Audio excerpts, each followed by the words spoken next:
Marketing কিভাবে poster থেকে ফোনের স্ক্রিনে চলে এলো।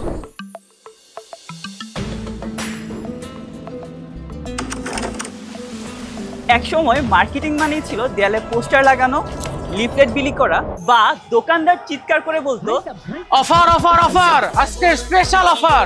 তখন ব্র্যান্ড মানে ছিল দোকানের নাম আর মার্কেটিং মানে ছিল মানুষের চোখে ধরা পড়া। কিন্তু সময় বদলেছে, মানুষ এখন রাস্তায় না স্ক্রিনে হাঁটে। তাদের মনোযোগ এখন বিলবোর্ড না, বরং তাদের হাতে ধরা ছোট্ট ফোনের স্ক্রিনে। আর তাই মার্কেটিংও বদলেছে, এখন পোস্টারের জায়গা নিয়েছে অ্যাড ক্রিয়েটিভ এবং চিৎকারের জায়গায় এসেছে কপিরাইটিং, আর অনুমানের জায়গায় এসেছে ডেটা অ্যান্ড অ্যানালাইটিক্স। আজ মার্কেটিং মানেই ডেটা, ডিজাইন আর ডিসিশন। একটা ভিডিও, একটা পোস্ট, সবকিছুর পেছনেই থাকে স্ট্র্যাটেজি, প্ল্যান এন্ড পারপাস। কিন্তু একটা জিনিস এখনো বদলায়নি, উদ্দেশ্য এখনো একটাই, মানুষের মনে পৌঁছানো। তবে প্রশ্ন হচ্ছে, আজকের ডিজিটাল যুগে কিভাবে মানুষের মনে পৌঁছানো যায়? এই উত্তরটাই রয়েছে পরের এপিসোডে।